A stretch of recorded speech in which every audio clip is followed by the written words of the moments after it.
people feel so empty.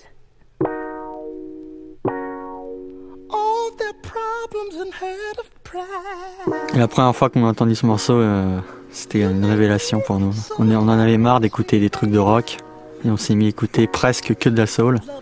Et ça, c'était peut-être le morceau qu'on a le plus écouté.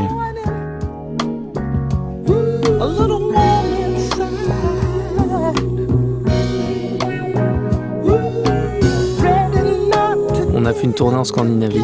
On avait un bus de tournée et c'est ce que j'écoutais à l'avant du bus. C'était la bande son de la Suède, des paysages en Norvège, en Finlande. Et Blue Monday People, c'était un de mes morceaux préférés à ce moment-là.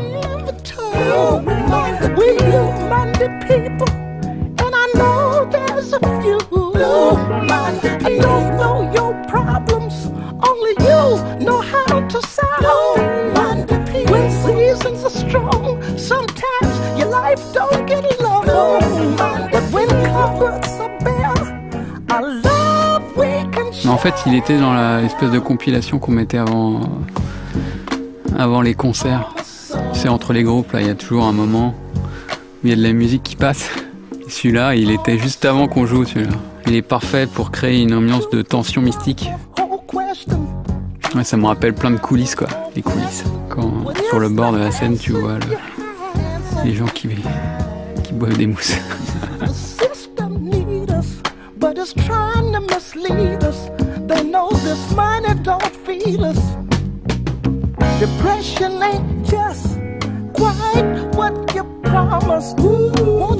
J'ai découvert avec Cédric, qui est le mec qui est avec nous, qui est un peu le 5e Phoenix. Et on avait vu un live à la télé où il avait sa fameuse Strat.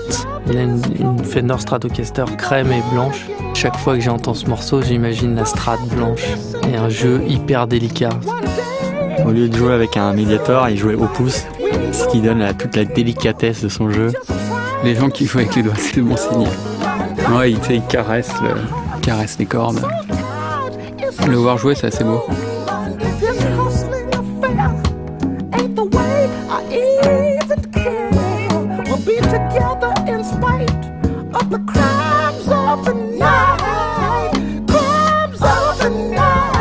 Alors Curtis Mayfield, pour moi, guitariste, c'est genre l'une de mes idoles. Ah, les accords comme ça, là, les major 7, c'est un peu l'accord qui a changé notre vie dans notre groupe. On l'avait découvert en voyant une vidéo de Supergrass. Et avec mon frère Branco, on a appris la guitare tout seul en regardant les vidéos. On faisait pause sur les accords et il y avait une chanson de Supergrass qui utilisait cet accord, qui est l'accord ultime de Curtis Mayfield. C'est l'accord rempli de tristesse et en même temps d'espoir. C'est très simple, hein, c'est pas du tout technique. C'est juste que c'est utilisé par quelques mecs, pas assez peu dans le rock par exemple. Et nous on l'utilise beaucoup. J'adore aussi son groupe vocal, les Impressions. Bon, comme ça, des morceaux à la fois hyper simples et assez sophistiqués au fond. Ça, c'est un truc assez rare d'arriver à mêler les deux. C'est une tendresse presque religieuse, quoi. Là, c'est crucial, je trouve, dans la musique. Je pense qu'on en retrouvera dans cette sélection-là.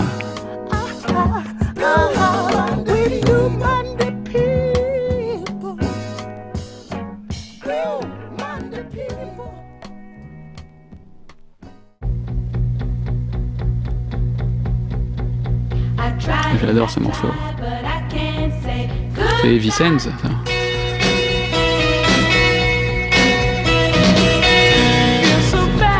J'ai toujours cru que c'était une noire, mais en fait pas du tout. Une qui a fait 45 tours dans 66, je sais pas quoi, dans ces deux-là. J'adore ce morceau. À l'époque où il sortait genre 40 classiques par mois.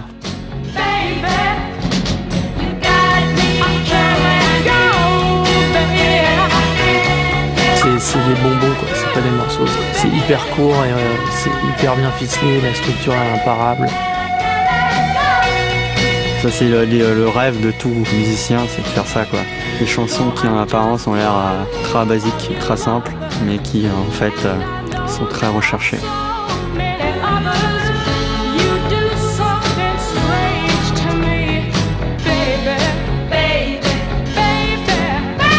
Donc ce morceau, en fait, il a influencé Spectrum, qui est un groupe monté par Sonic Boom, un des deux de Spaceman 3, qui était un groupe des années 90. Ils l'ont quasiment entièrement copié. On était très très fans de ce morceau, et on est aussi très fans de l'original. Après, j'ai essayé de trouver tous les morceaux composés par ce compositeur qui s'appelle Chip Taylor, je crois, je me souviens, et qui en fait a écrit pas mal de mauvais morceaux finalement. Et j'ai tout écouté avant de me rendre compte.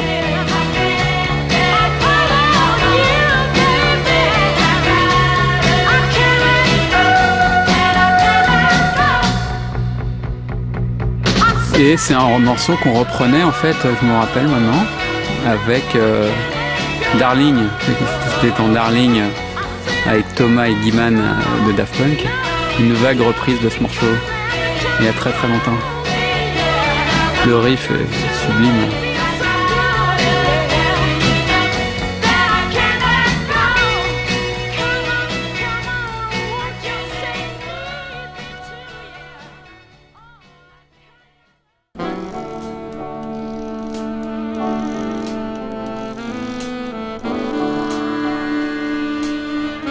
Mais ça aussi, c'est encore un morceau fondateur pour nous.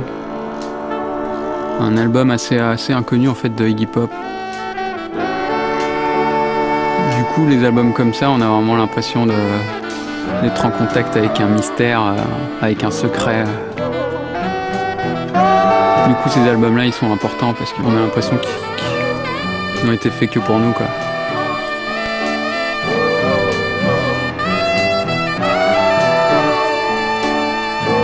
C'est un album qui a été fait, soi-disant, je sais pas si c'est le mythe ou si c'est vrai, mais que ça a été fait à l'époque où Iggy Pop était en asile psychiatrique.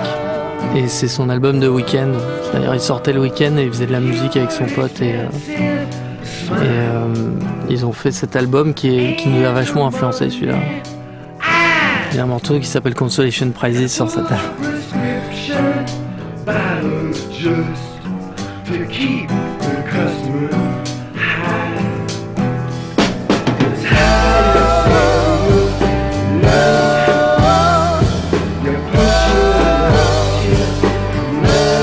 Cet album, il est enregistré avec James Williamson, qui est dans mon top 3 de mes guitaristes favoris.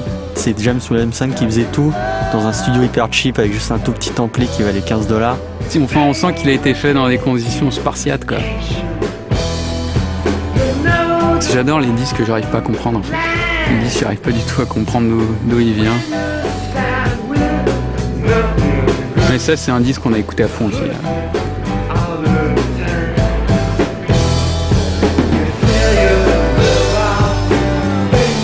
Vraiment le premier album qui nous a fait comprendre le côté cool du saxophone. En fait, pour nous, ça a toujours été ringard, le sax, et ils ont ce côté génial de produire un album avec des saxophones cool. C'est pour ça qu'on en a aussi utilisé beaucoup sur notre premier album. Ah, les doubles saxos. Ouais, utiliser des saxophones, c'est hyper dangereux, ça peut être vraiment très très vite cheap. Et lui, il a trouvé le moyen en les doublant, en faisant deux superposés, en réenregistrant. Et ça donne quelque chose d'ultra élégant et ultra violent.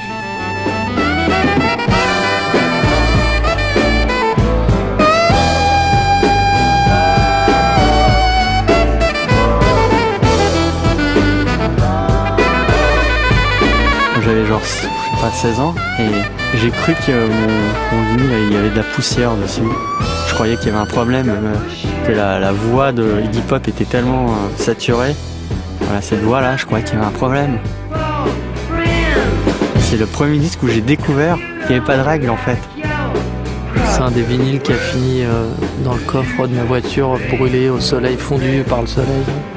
C'était un moment hyper triste de notre adolescence. On a racheté ensuite un disque qui est plus de la même couleur, qui est vert. C'est celui que tu vois sur la platine en ce moment.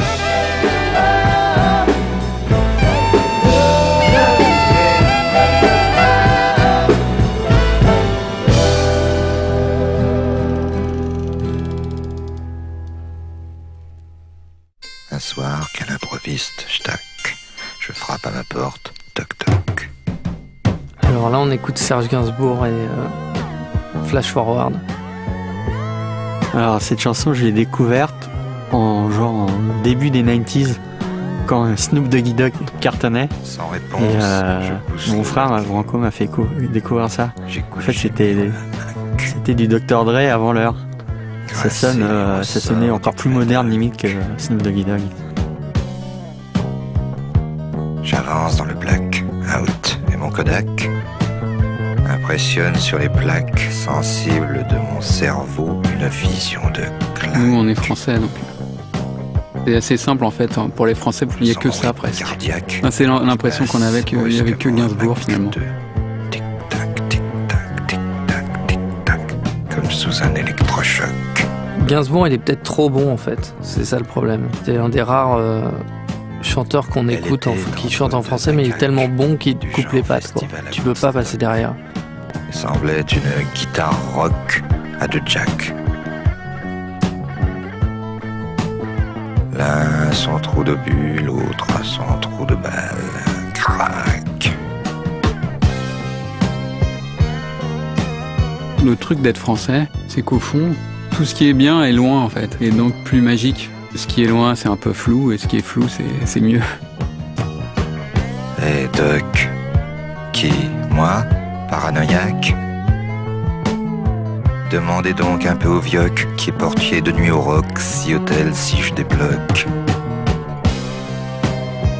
Une vision sublimée quoi, de la musique en général. Avec seulement un maître, Gainsbourg, quoi, qui surplombe.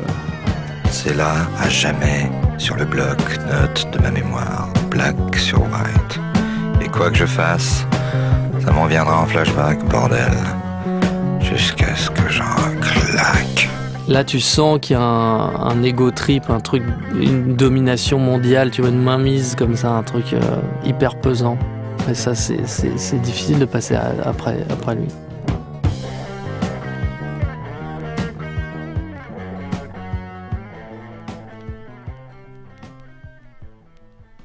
Alors là, on écoute Al Green avec So Glad You're Mine. On est dans le monde du bijou, là. On n'est plus dans la musique.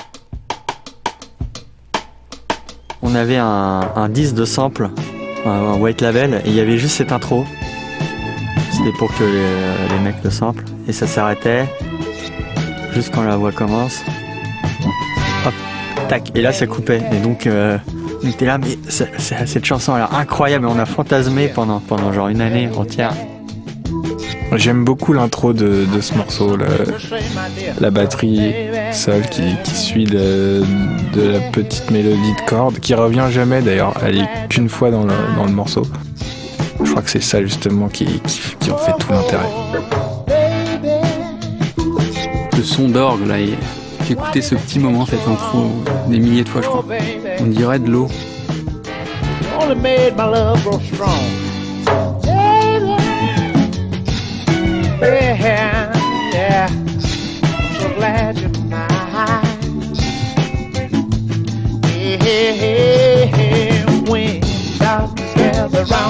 Mais il y a aussi là, je trouve, l'idée de tendresse.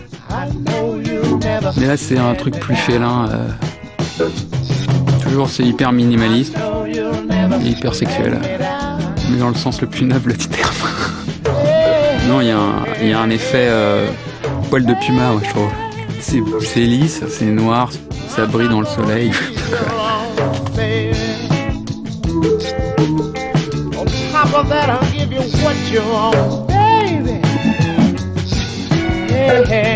Je pense que ça, c'est aussi le fait de vivre en France, un peu loin des trucs. Parce qu'on avait vraiment soif de musique et avec une vision hyper floue des codes. Donc on écoutait en même temps Iggy Pop et Al Green, quoi.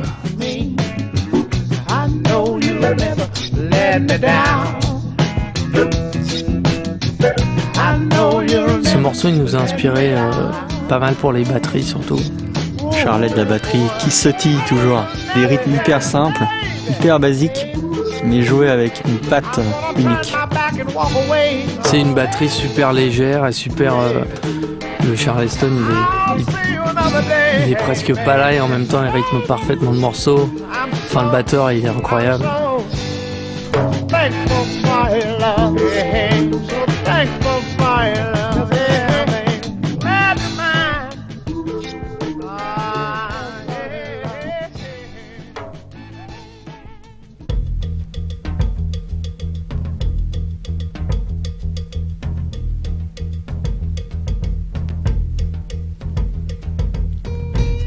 Donc là, on écoute Can et le morceau s'appelle Don't Turn the Light On, Leave Me Alone. On a beaucoup écouté quand on a commencé à faire de la musique. C'est quand on a commencé un peu à découvrir l'univers de la production, enfin les choses moins évidentes. D'ailleurs, ils nous ont influencé assez directement sur notre dernier album, enfin sur le 3e album. Au niveau pour appeler des ritournelles musicales, enfin des choses qui tournent de manière un peu hypnotique.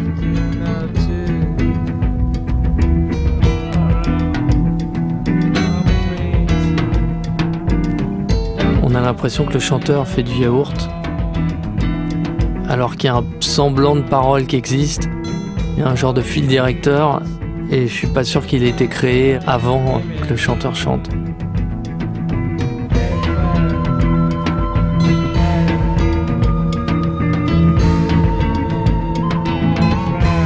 Il y a une sorte de moment de grâce où il y a eu comme ça des groupes allemands sublimes, il y a eu des choses qui respectaient pas les règles.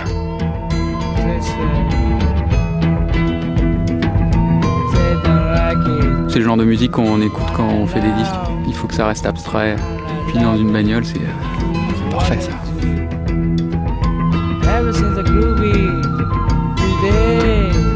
Par exemple, on n'a jamais utilisé de flûte comme ça.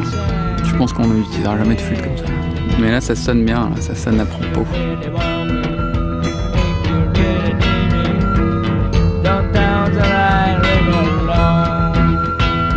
On a beaucoup écouté ce morceau. Ouais. C'était ultra moderne pour nous à l'époque. Moi, je me souviens quand on écoutait ça, on avait peut-être 19-20 ans. Et on l'écoutait en vinyle chez moi avec Christian et on comprenait rien. En fait, on savait pas s'il jouait bien, s'il jouait mal. Voilà, c'est un morceau hyper mystérieux. C'est tellement rare les mystères dans la musique que t'aies des morceaux qui t'influencent comme ça. Tu comprends pas la genèse, quoi. Tu vois pas l'envers du décor. C'est hyper important, je trouve, de pas voir l'envers du décor. C'est pas le genre de truc qui devrait marcher, mais ça marche. C'est les miracles, ça.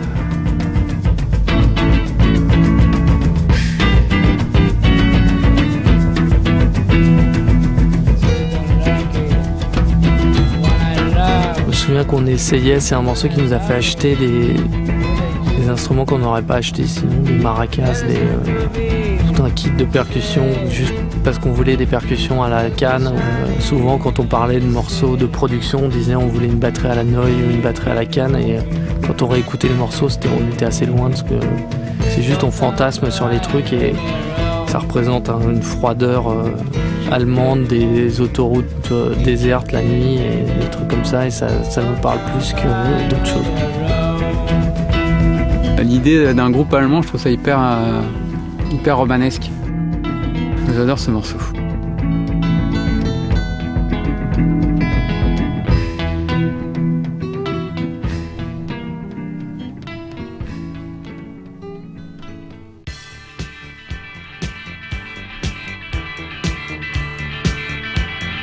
Ça, c'est les B-52s.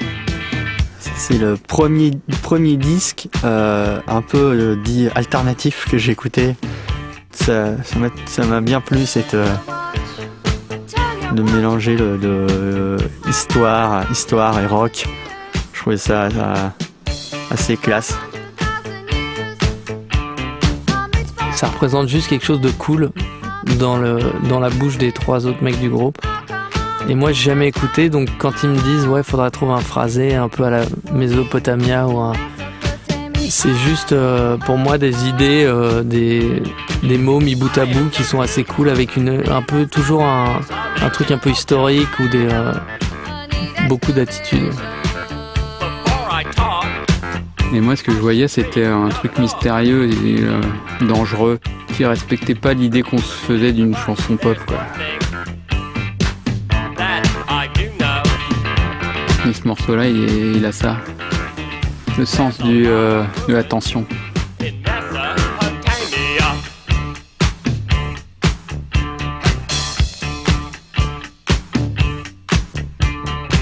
Ça, c'est la bénédiction, je crois, de nous, là, de venir de France, là, de cet endroit un peu reculé.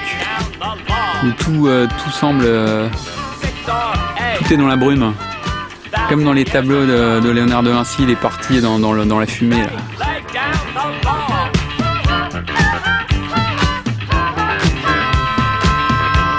Ça devait être ultra moderne à l'époque. C'est de mélanger genre une sorte de rythmique hyper blanche, pas du tout groovy, et en même temps d'emprunter à la musique black une sorte de funk, mais en même temps de le faire de manière hyper métronomique. Là, la gratte qui s'arrête. Hop.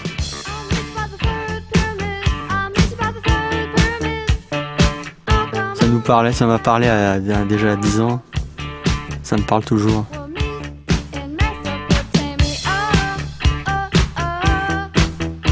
Mais j'ai vu là récemment des concerts là, de leur début et c'est dément.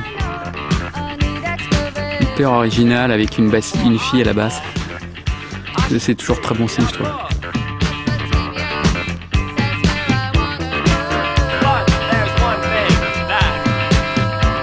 Branco fait les pochettes de nos disques et toutes les couleurs qui sont sur les albums des B-52 sont ses références perso.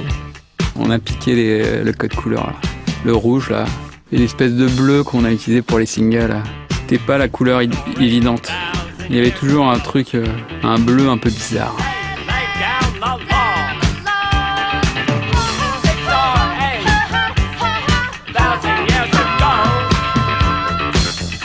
Mes parents écoutaient ça parce qu'on faisait des voyages en vacances pour aller en Italie voir notre famille parce qu'on connaissait les Italiens et pendant des heures on écoutait ça et mes parents n'en pouvaient plus, ce que je peux comprendre un peu à l'époque.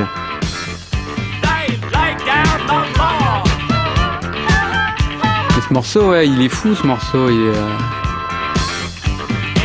encore un morceau écouté dans la nuit, en voiture.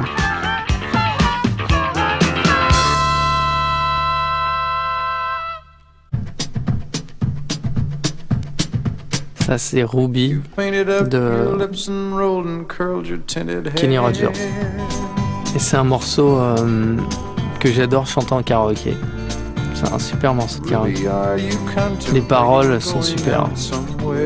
Il y a des morceaux comme ça, il y a une culture américaine du songwriting où il y a des morceaux qui te transportent et qui te parlent d'une histoire improbable. Où c'est un roman, quoi, c'est une petite nouvelle.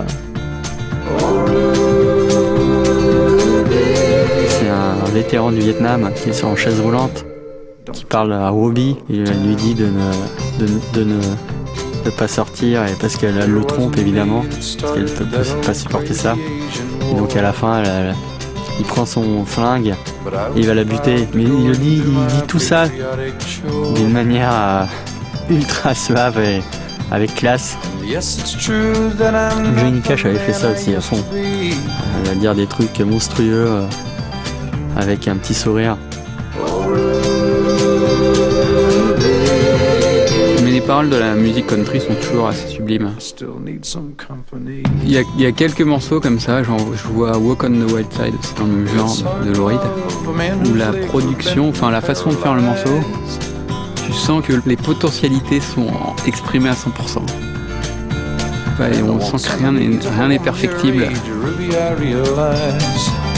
À chaque fois qu'on dit qu'on aime cette chanson, les Américains ils nous prennent pour des fous. Parce que pour eux, Kenny Rogers c'est le plouc ultime. Je crois que c'est une des forces d'être français, c'est de voir de la poésie dans certains morceaux que eux ne voient pas, les Américains. Mais vraiment, ce qu'il y a de plus beau dans la culture populaire, c'est quand c'est simple. Il y a ça dans les bonnes folk songs, là, l'espèce de pureté. Et là, voilà, il parle du flingue. Avec la petite guitare, c'est parfait.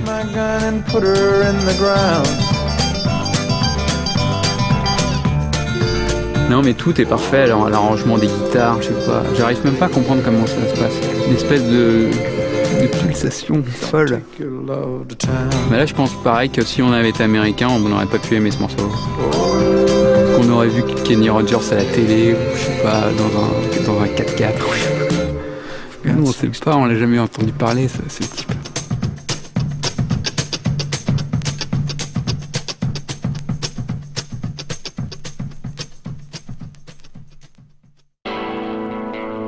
Donc ça c'est Kings of Leon avec Slow Night So Long. Je pense que c'est enfin pour nous en tout cas c'est le meilleur disque de rock, je sais pas, enfin depuis longtemps, très longtemps, avec les Strokes. Je pense que beaucoup de gens le pensent, mais ouais, ce disque il nous a beaucoup, on l'a beaucoup écouté. Kings of Leon, c'est un bon groupe. C'est vraiment un bon groupe ça. Ouais, avec le temps, il devient de mieux en mieux en plus. On pourrait croire qu'il est hyper traditionnel, mais en fait, la basse et les guitares aussi, et tout, la batterie, c'est du rock, mais c'est hyper rigoureux. Hyper rigoureux. C'est pas du tout live finalement.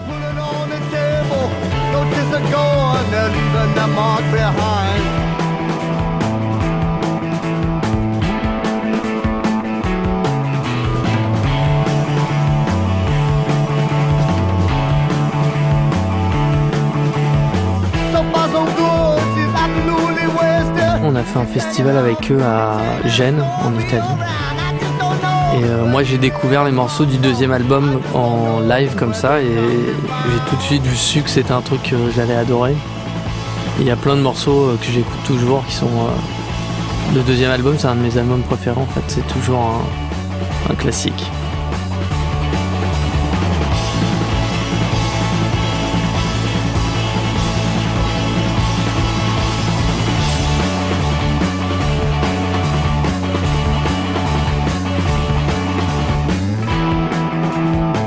Et ouais, on a joué quelques concerts avec eux.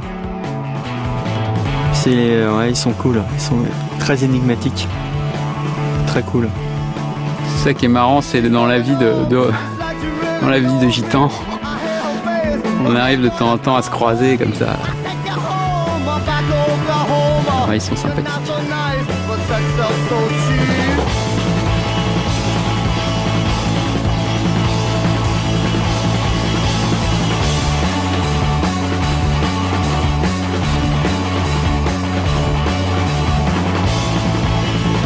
La chanson typique, ultra courte. Il y a juste deux parties hyper simples. A, B, très basique. Parfait. Mais c'est ce qu'il y a de plus dur à faire, évidemment. Alors on a aussi mis ce morceau pour la partie qui commence maintenant. Voilà, Mambo. Branco me l'avait envoyé, je lui avais demandé de me l'envoyer séparément il l'avait appelé Mambo. Donc à chaque fois qu'il a joué pour nous, c'est Mambo. Et ça, c'est l'essence de Kings of Leon. C'est tout ce qu'on attend d'eux et la direction qu'on veut qu'ils prennent. Pourquoi ils ont fait ça? C'est ça que j'aime bien chez eux, c'est que j'arrive pas à comprendre pourquoi ils font ça. Je vois pas l'envers du décor en fait. Et j'adore.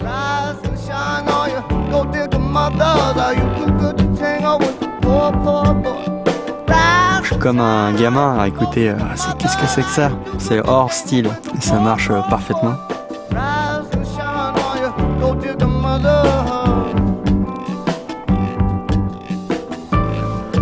Faut être bon pour écrire un mambo comme ça, non?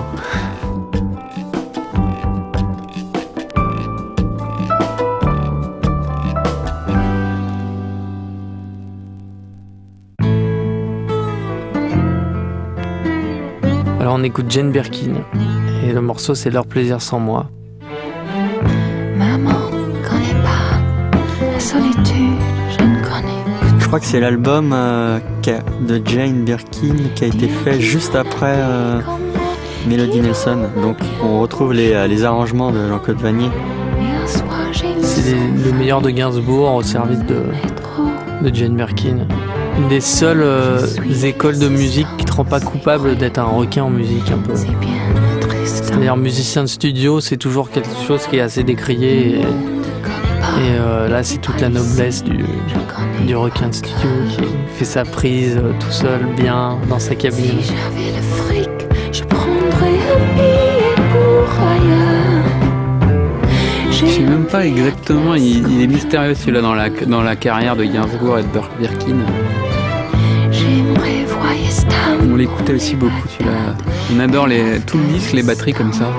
Le batteur, il n'a pas de caisse claire, il a un tome à la place de la caisse claire. Ça, on a souvent essayé, on n'y arrive pas, ça marche pas. Mais on va peut-être y arriver un jour. C'est le genre de truc qui nous plaît. Puis j'adore aussi un morceau où il y a le mot Istanbul, je trouve ça toujours bon. Tristan Non, c'est bien, tout est bien là. Tous les mots sont bons. Il y a des mots qui résonnent. Si Tristan me pensant, je cherche mon Tristan.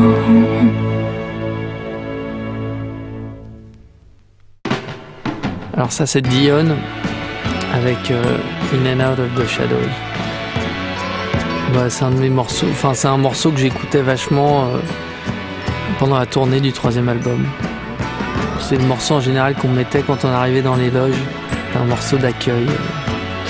Ici c'est votre endroit, vous faites ce que vous voulez.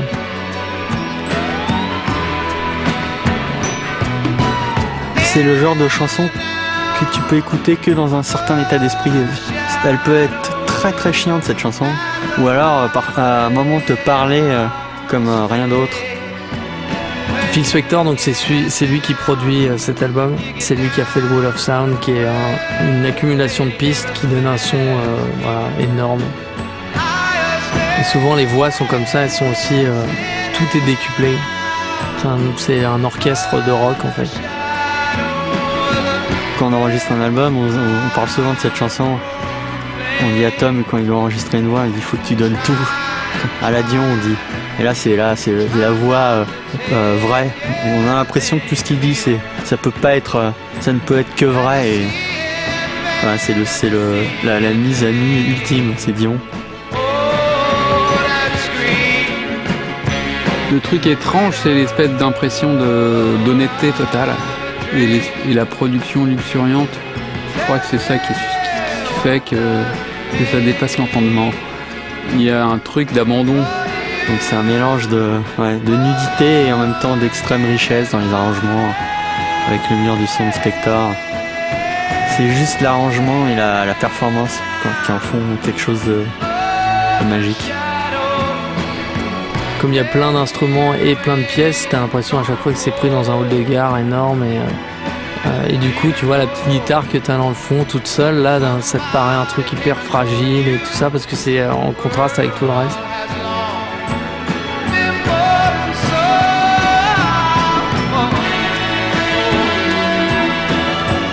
Nous je sais qu'on double beaucoup les voix. Il y a un truc que tu perds quand tu doubles une voix, c'est-à-dire tu perds quelque chose qui avait d'unique sur une prise, mais tu gagnes une mélancolie, une universalité de plusieurs voix, tu prends la même chose et finalement c'est moins toi parce que c'est moins les détails de toi, mais c'est exactement ce que t'es au fond parce que c'est l'essence. Les Phil Spector c'est ça, mais pour chaque instrument. Pour moi il y a cet album de Spector et Plastic Ono Band de Lennon produit par Spector. Au fond les deux extrêmes là, Plastic Ono Band qui est l'album peut-être le plus minimal au monde et celui-là qui est l'autre, le Spector qu'on connaît, le grandiloquent. Au fond c'est la même chose parce qu'il y a cet abandon et ce truc de sincérité ultime. J'aimerais bien qu'on arrive à faire un truc comme ça aussi.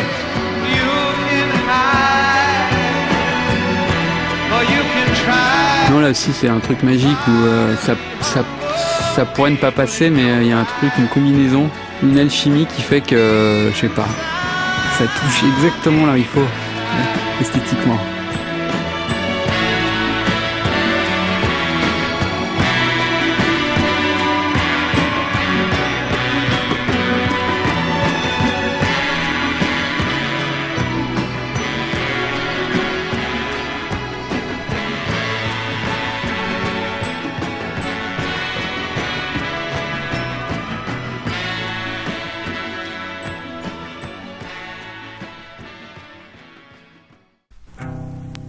Alors ça c'est Red Crayolas avec Victory Garden.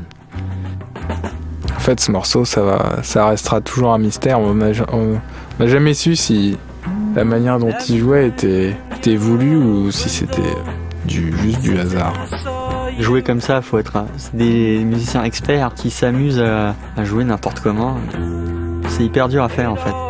On a retrouvé que D'Angelo qui arrivait à faire cette espèce d'alchimie d'instruments qui jouent à la fois ensemble et pas ensemble pour créer un espèce de groove indéfinissable. La batterie, le placement de la batterie, c'est du jamais vu. Mais bon, la maladresse est parfaite, quoi. Il prenait beaucoup de drogue, hein.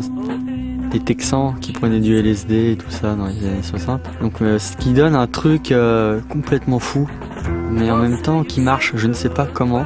En fait, il y a une magie qui vient de l'espèce d'anti-technique de ce groupe. Non, ce morceau est dément. Une sorte de morceau, je sais pas, j'arrive pas à décrire. Il est fou ce morceau. Un morceau fou. Mais un morceau fondateur aussi, là, il avait 15-16 ans. C'est un morceau qui nous a marqué depuis très longtemps. Une pochette est bien aussi, hors du temps encore celle-là. Et les paroles sont incroyables. Hyper simples mais hyper romantiques. C'est l'une des plus belles chansons d'amour. Peut-être la plus belle pour moi.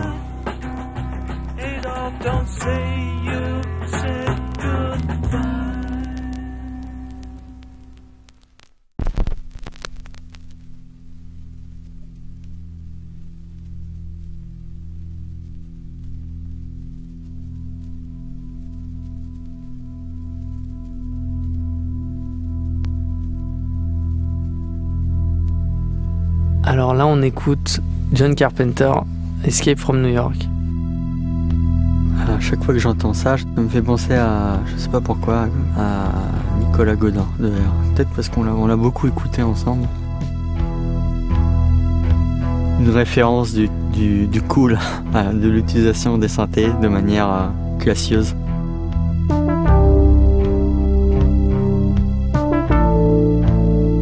En fait, Carpenter, c'est le côté épique qui nous a toujours un peu impressionné, qui nous a influencé aussi. Enfin, on s'en est inspiré.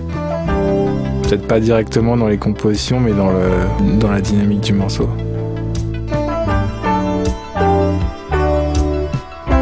Le fait que le réalisateur compose lui-même ses musiques, c'est cool aussi ça. Mais il y a Charlie Chaplin qui écrivait sa propre musique, et il y a Carpenter c'est assez fou quoi, de faire cette musique comme ça, presque comme un hobby.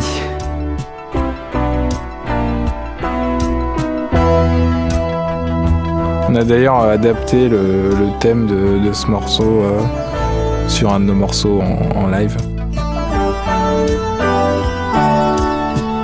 En live, on n'aime pas les reprises en général, tout ça. Simplement, il y a un moment où on a juste repris ce petit passage. Voilà. Et puis, et on avait fait à New York aussi, mais bon, ça, peu de gens s'en foutent un peu.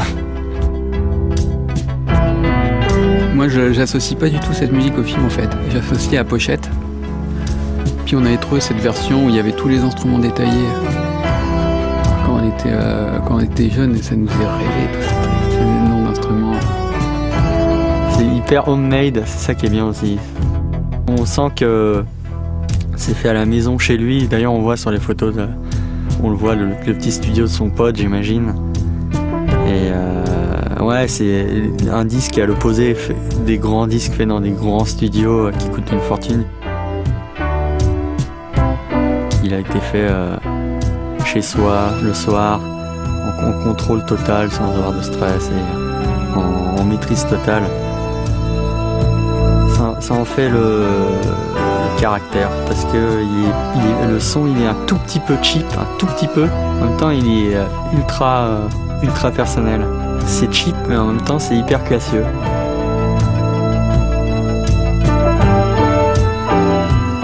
Dans le même album, il y a une version d'un morceau de Debussy fait comme ça au synthé. Je sais pas, ça c'est pour moi, j'arrive même pas à en parler parce que c'est tellement participé à la construction de notre cerveau, ou je sais pas, de notre vision de la musique. Quand je pense à un synthétiseur, c'est ça, quoi, c'est juste ça.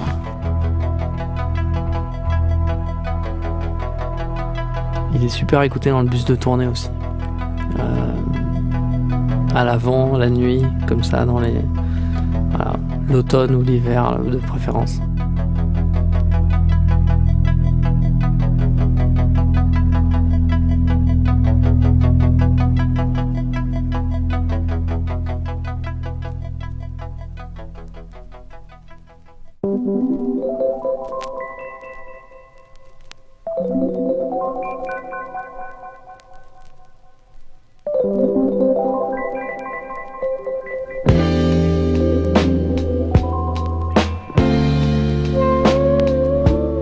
Cette chanson, c'est Jill Scott Heron avec We Almost Lost Detroit de l'album Bridges, qui est un super titre d'album. J'aurais bien voulu avoir pour bien voulu le trouver. Like a creature from another time. Ben, c'est un peu comme Curtis Mayfield, pas seulement parce qu'il est black, mais juste parce qu'il s'est posé sa voix parfaitement. Les couplets, t'as envie d'y rester. C'est tellement rare les couplets où t'as envie de rester dans le couplet à vie comme ça.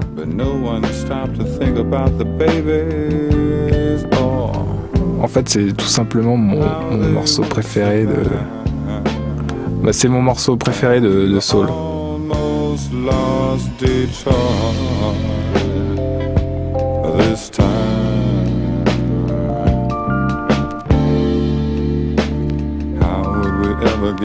Pour nous, ce son de Caisse claire de batterie qu'on entend là, c'était la référence, le son référence pour tous nos disques, enfin pour nos 3 premiers disques, non nos 2 premiers disques. Voilà, on a essayé on voulait s'approcher de ce son-là.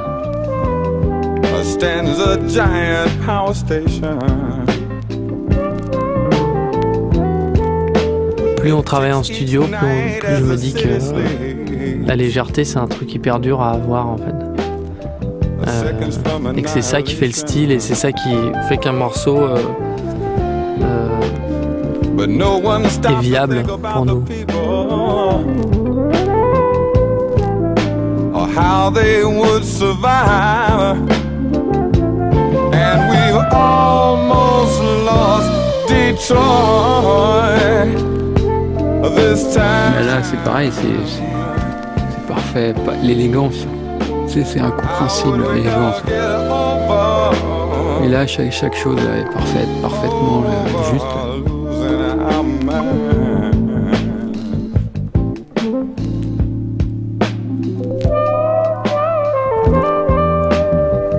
Sheriff of Monroe County had sure enough disasters on his mind.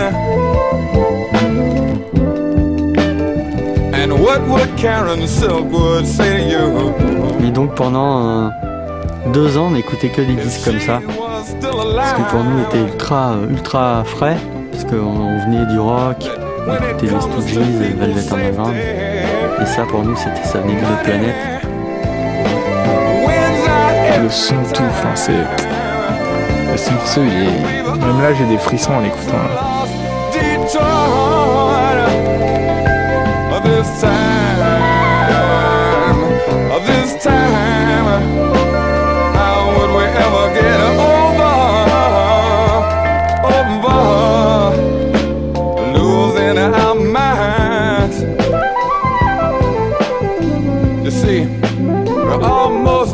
Detroit,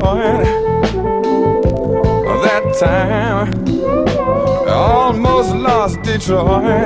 Et à nous ensemble, parce qu'en fait on a grandi, enfin on a écouté ces disques ensemble, tous les 4. Du coup on a ces trucs, ces références communes, cette vision dont on parle jamais finalement. C'était un peu comme quand d'apprendre à faire de la musique, on se souvient pas mais ça nous a marqué.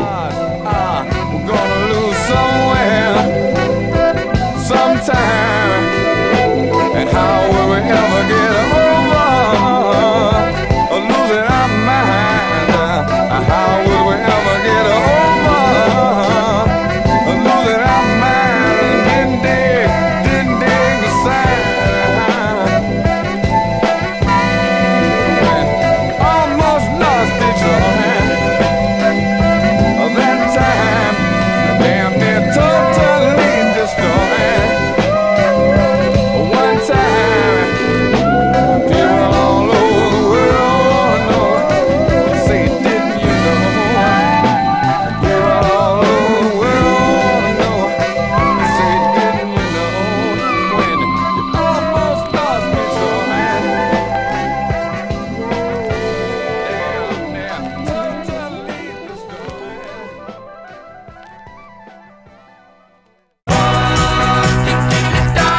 ça, c'est Darling des Beach Boys.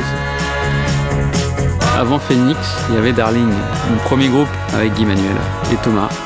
Un groupe qui a duré le temps d'un été, j'ai envie de dire. C'est comme un amour de vacances. Donc on avait dans notre répertoire ce morceau, Darling, dans une version punk rock. J'ai rencontré Guy Manuel en trouvant une petite annonce dans un magasin de disques. Sur l'annonce, il y avait écrit les Beach Boys comme référence. C'est pour ça que j'avais appelé. À l'époque, les Beach Boys, ça avait pas la cote.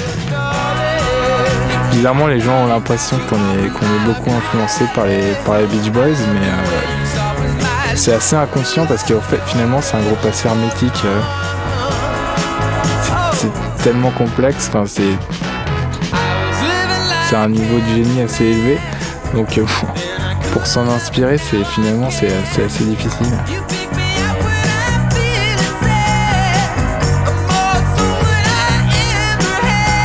C'est très très dur d'en tirer quelque chose, quoi. J'ai réussi à en tirer 2-3 règles, les Beach Boys. Je me suis dit à un moment, c'est tellement bon, il faut qu'ils m'apprennent quelque chose quand même. Et c'est sur ce pont là, la tension là, avec la basse qui reste. Enfin, il y a un petit truc, je crois l'avoir compris. Mais ça, c'est un truc parmi 1000. Il y a eu plusieurs vagues de Beach Boys où en fait, à chaque fois, Brian Wilson, il faisait des morceaux qui étaient de plus en plus subtils et de plus en plus mélancoliques. Je crois qu'il fonctionne vachement à la mélancolie en fait.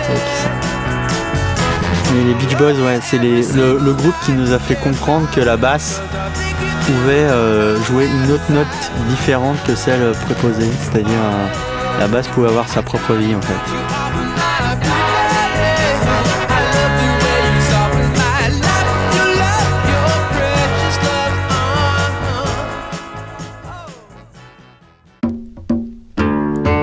Ça c'est Paul Simon. C'est la chanson qui à chaque fois me met dans un état hyper triste. En même temps avec une mélancolie. C'était le disque que je mettais hyper fort dans mon salon pour profiter de le côté hi-fi, confort. En même temps hyper triste. Alors Paul Simon, c'est un des meilleurs phrasés en musique. Il a réussi à créer son truc. Le placement, il est hyper spécifique. Il est super sucré, tout doux comme ça, c'est le phrasé d'un guitariste en fait.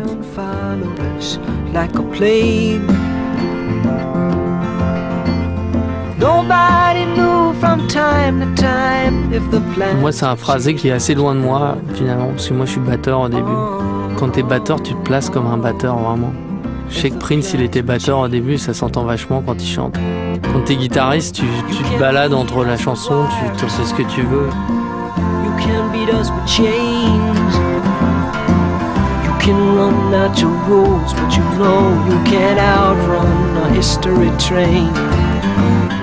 Je me souviens quand j'étais petit, j'avais gravé sur une table d'école Simon & Garfunkel. Ça me semblait hyper subversif. Paul Simon, là, c'est encore, je crois, une sorte de génie méconnu.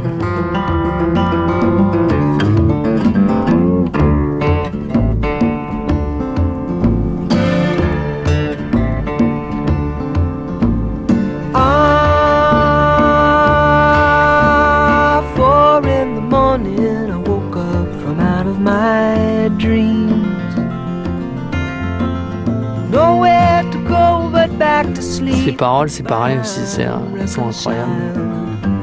Que ce soit, enfin toutes ces chansons, elles sont. Le songwriting, il y a un savoir-faire, c'est hyper américain en fait.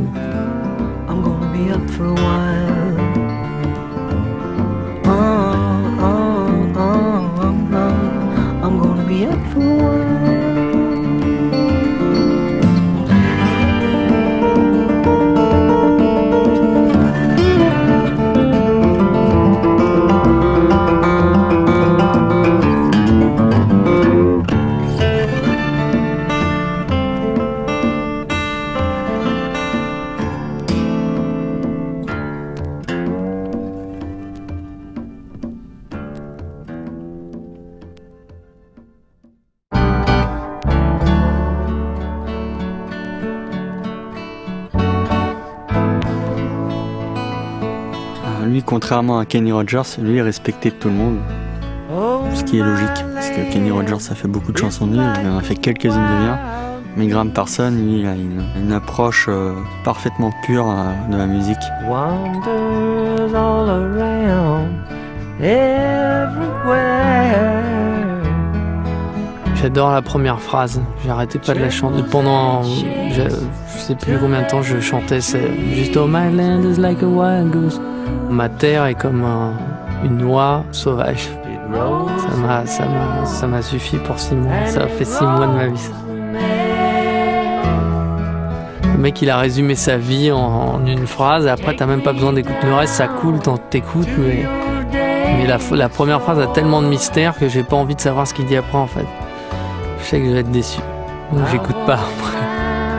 Il arrive dans un style si codifié et rigide que la country hyper conservatrice. Graham Parsons, lui, arrive à en tirer quelque chose de frais, toujours dans les années 70, alors que on était arrivé à un moment où la country, ça devenait vraiment juste un truc de plot conservateur, du sudiste américain. Il y a eu toute une nouvelle génération comme ça, dans les songwriters qui prenaient plein de drogue et rebelles, mais en même temps qui faisaient des chansons hyper simples, à la Hank Williams un peu.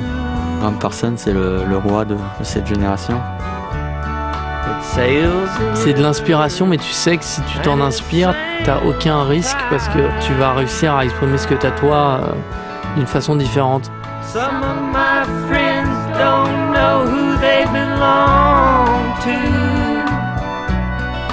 On fonctionne pas mal par période et il y a une période où on écoutait à fond tout ça.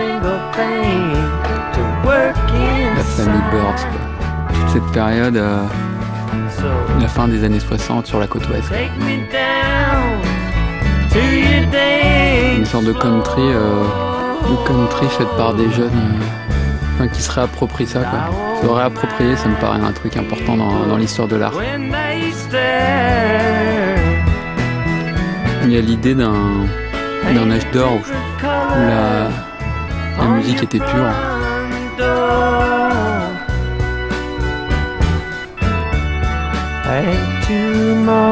Il y a quelques chansons comme ça qu'on a écoutées des milliers de fois de Graham Parsons. On a écouté énormément de folk music. C'est peut-être ce que j'ai écouté le plus de Bob Dylan et folk music, du bluegrass aussi.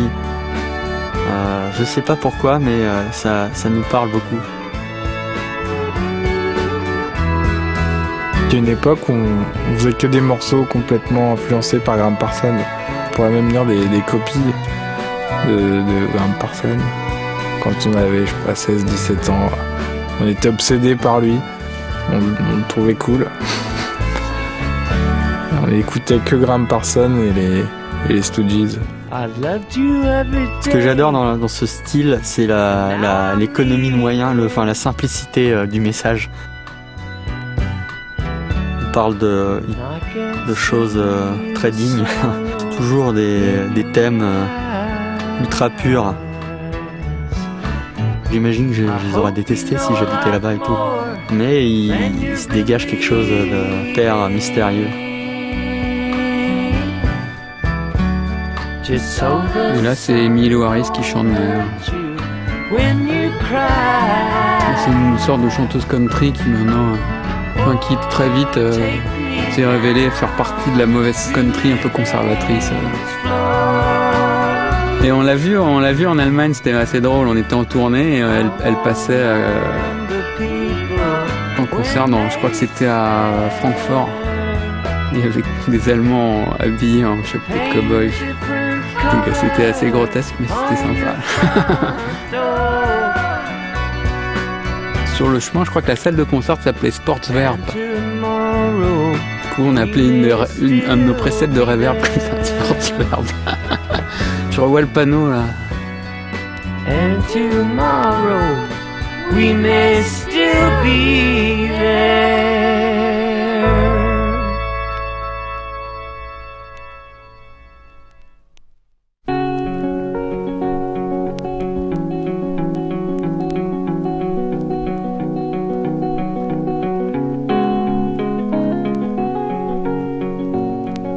Ah, c'est The Fairest of the Season de Nico. C'est un morceau de son album Chelsea Girl. Il a été écrit par toute une pléiade de songwriters cool de l'époque. Il y avait Lou Reed, John Cale.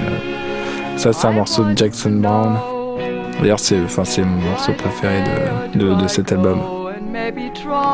Même si les autres sont super aussi. Mais celui-là, il a un petit truc en plus. Ouais, ça, c'est une façon d'évoquer le groupe peut-être qui nous a le plus... le Velvet Underground, quoi. Ça, c'était peut-être le groupe qui nous a le plus influencé, je crois. Avec peut-être les Beatles. Bon, pour moi, les Beatles, c'est comme la Bible ou l'Iliade et l'Odyssée. Une sorte de gros bloc de granit. Et le Velvet, c'est plus... Enfin, les Beatles, c'est l'enfance et ça, c'est l'adolescence, quoi. C'est la découverte de la subversion. Les plus grands songwriters ont écrit pour elle. Il y a Dylan, il y a Lou Reed, a écrit 2 chansons, je crois. Il y a Jackson Browne. C'est John Cale qui a produit ce disque, qui est très bien produit d'ailleurs, de Nico, une européenne à New York. Alors, tout ça, ça me faisait rêver quand j'avais 15 ans. C'était fou, ça me semblait fou. Ça me semblait trop beau. Les arrangements de ce disque, c'est tout le temps la même chose, c'est une guitare électrique et un quatuor à cordes. Et je connais pas de disque comme ça, et c'est une formule parfaite. On a essayé plusieurs fois d'ailleurs de le faire, enfin dans le passé, de faire des arrangements comme ça aussi simples, mais c'est très difficile. En fait, toute l'émotion vient du... Enfin, ça c'est typique à Nico, mais c'est justement c'est un peu comme les Red Crayolas. C'est ce côté...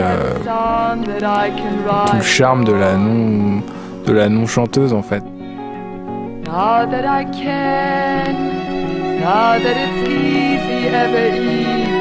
C'est très rare ça, elle chante faux.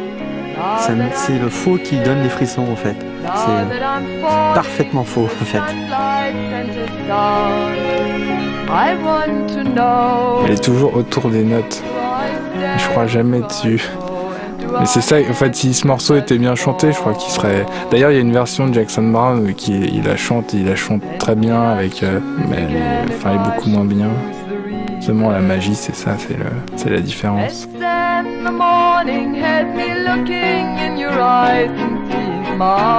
Ouais, à mon avis, c'est fou. Déjà, elle utilise une corde vocale que peu de femmes utilisent.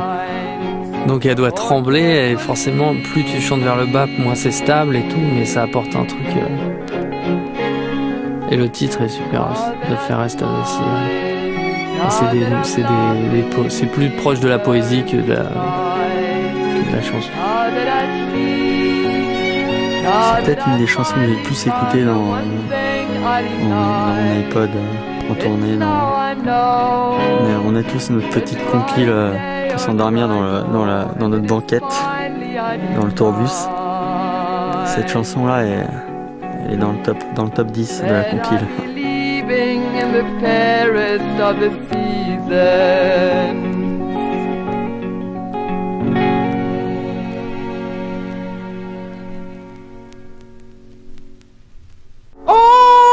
Alors, Van Morrison, et ça s'appelle Who Was That Masked Man? Van Morrison, c'est un Irlandais qui a fait cette sorte de folk un peu soul, qui a fait au moins, je sais pas, 8 albums fabuleux. Enfin, c'est peut-être ce que j'ai le plus joué chez moi de Van Morrison en général, de toute l'année là, peut-être qui est passée, parce que c'est une musique de salon en fait. Et cette chanson, on l'a beaucoup écoutée aussi en tournée. On la mettait d'ailleurs. C'était la première chanson dès que le show se terminait. On mettait cette chanson qui fait le parfait final. C'est comme la fin d'une fête. Avec tout ça, il se sapait un peu à la Elvis, donc ça. Il avait un côté ridicule, mais dès il a une voix incroyable, les mélodies elles sont incroyables. Lui aussi c'est une référence souvent pour nous dans la performance. Tout est dans la performance vocale. Enfin tout est dans l'interprétation. Il y a des comme ça des morceaux, genre j'ai des sélections de préparation mystique, je sais pas, qui mettent dans un autre état d'attention. Ouais, il use à fond de son pouvoir magique. Une bonne chanson à écouter en voiture, ça, la nuit. Sur du papier toilette, j'ai jamais compris ce que ça voulait dire. Il parle de papier toilette. Toilet roll. Voilà, je crois que c'est A Wish on a Toilet Roll, mais je sais pas. Ça reste hyper mystérieux pour moi et je suis très content de ne pas savoir de quoi il parle.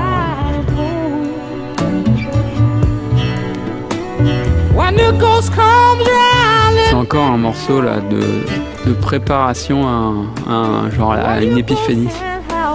C'est comme si quelque chose allait être révélé, mais on sait pas, c'est pas exactement quoi.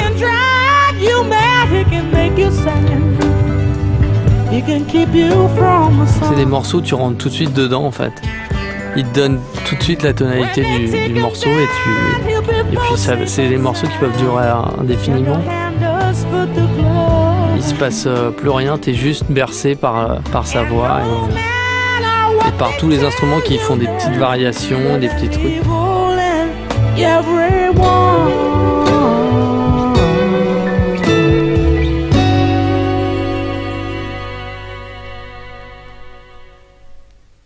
Alors la chorale de la Satte, une chorale de montagnards italiens de la région de mon père.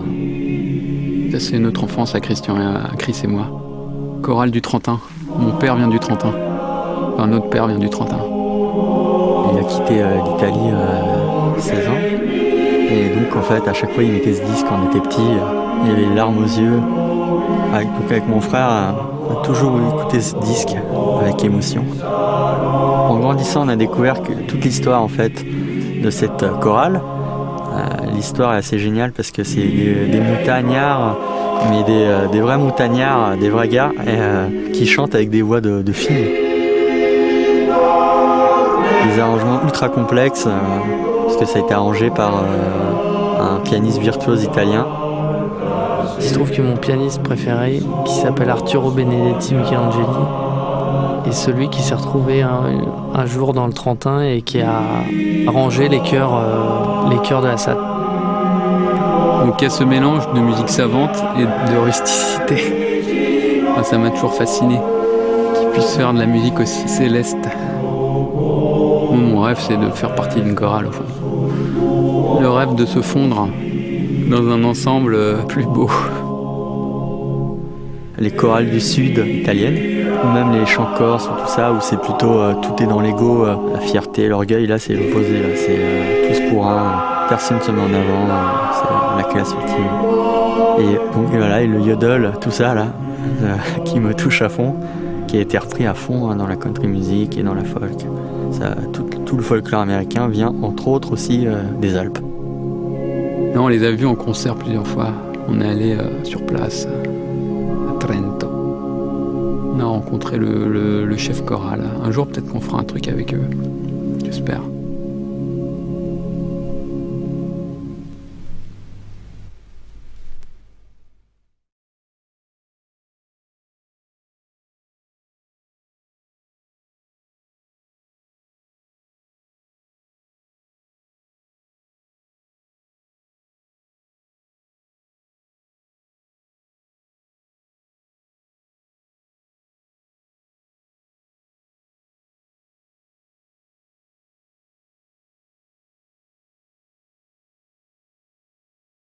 Hey babe, you wanna go out? You wanna go out, honey?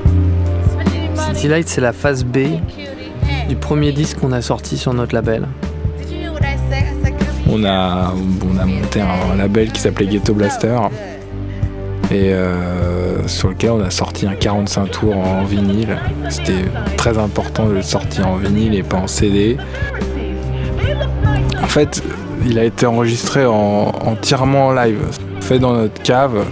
C'était vraiment fait tout seul pour le coup. C'était le début justement de la production. Enfin, nous, on apprenait tout ça. Là. C'était vraiment très excitant comme période. C'est à la batterie, il y a Thomas. Je sais même plus, je sais plus trop, je crois que le synthé. Il y a juste une guitare, c'est moi. Et... le synthé, c'est Branco, je me rappelle. C'était un instrumental qu'on a fait en une prise. Il y avait 2-3 micros, c'était vraiment amateur. On était des kids. On s'est vite rendu compte que le mieux c'était de faire tout soi-même. On a toujours eu cet amour pour l'artisanat de mix. Sur la face 1, il y avait Party Time qui était ce qui après figurait sur l'album. Et sur l'autre face, il y avait ce morceau, City Lights. Et la face B, il nous l'a fallait très vite et on avait un CD de musique de film.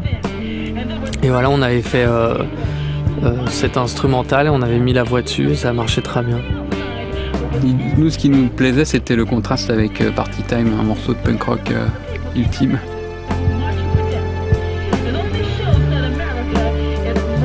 On a envoyé ces 45 tours à des radios. Moi-même, j'appelais tous les jours, j'appelais les radios. Je faisais semblant d'être un mec de maison de disque. Je m'étais inventé un nom, il faisait la promo, j'essayais de faire la promo et donc ça a fait un petit truc, un peu de bruit. On a eu un article dans un journal, dans Magic, je crois. Et la maison de disque nous a appelés comme ça, bam. C'était dingue. Et c'était la maison de disque qu'on voulait en plus. C'était la maison de disque qui avait des artistes vraiment cool dans plein de genres différents en plus. C'était Source. Ils nous ont appelés au bout de 3 mois. Finalement, on avait réussi notre challenge. En fait, je pense que l'originalité de tout ça, là, du disque, du design, même de la musique, à l'époque, elle était pas trop... c'était quand même l'époque de la house music et tout ça. Je pense que c'est sûrement... ça a contribué un petit peu à ce que les gens s'intéressent au label et au groupe.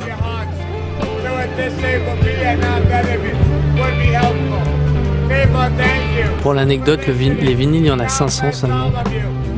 On collait les stickers nous-mêmes dessus et il y en a une vingtaine qu'on a signé derrière et on a mis des messages secrets, tout ça. Et j'en ai jamais retrouvé un. J'ai vu qu'ils se vendaient bien sur eBay. Ils se vendaient beaucoup plus cher.